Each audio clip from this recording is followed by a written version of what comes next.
Hello everyone. Today we're going to discuss one of my favorite topics in communication, and that is the use of specific language.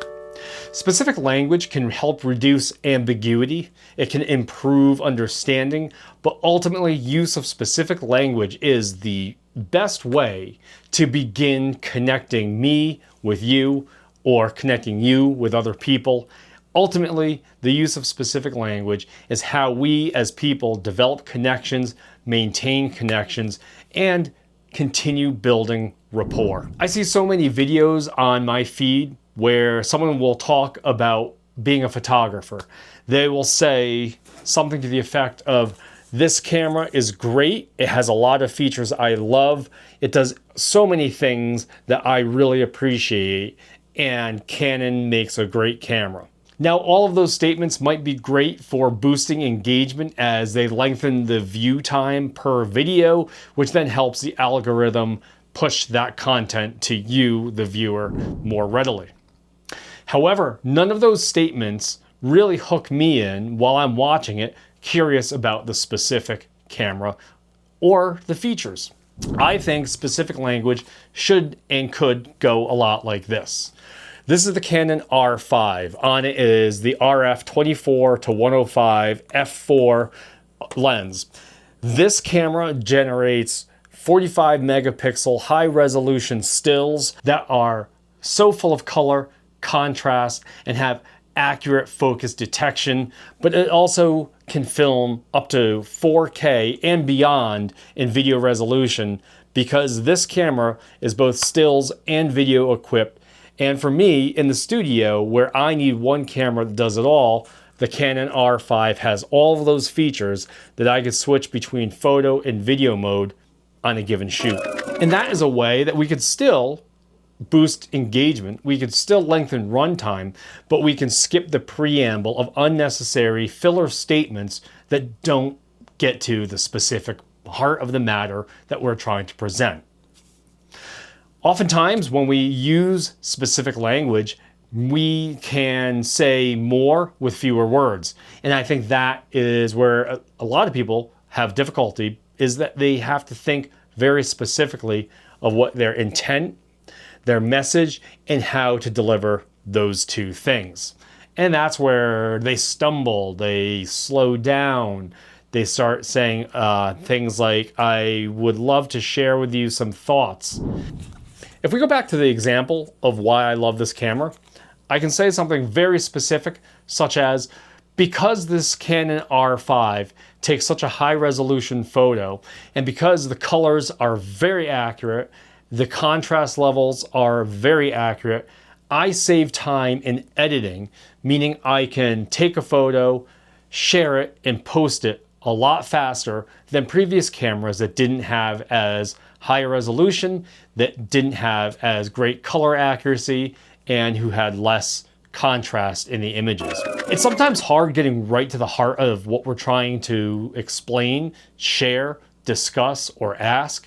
In specific language, it does take a little extra time to think about what we're going to present, find the words and manner in which we want to deliver it, and then ultimately get the courage to say it the way we want to say it and the way we mean it. I think a lot of ambiguous language comes from not being sure if the message will be received well, wondering and fearing what people will think about us, and trying to overestimate and over-anticipate the reaction of those that we're presenting to.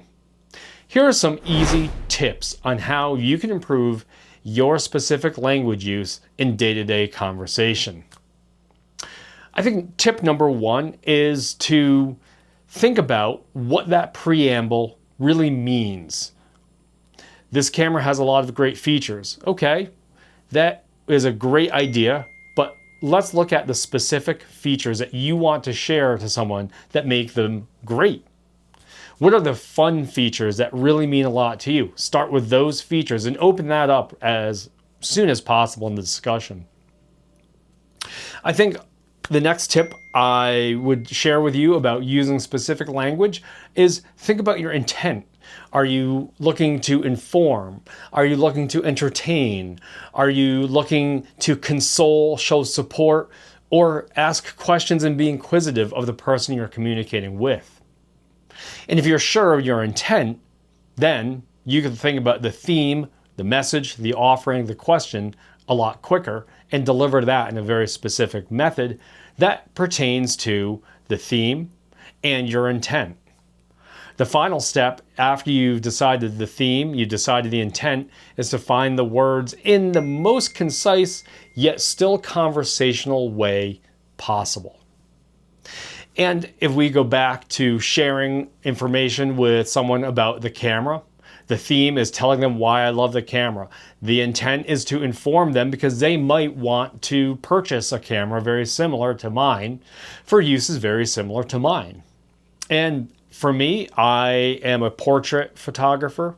I take pictures of my day-to-day business life, so I want a very versatile camera, and that's my intent, to share and educate and inform those features to the listener. And so we've covered theme, we've covered intent, and so now it is covering delivery. Delivery is going to be as concise but conversational as possible, and it could go like this.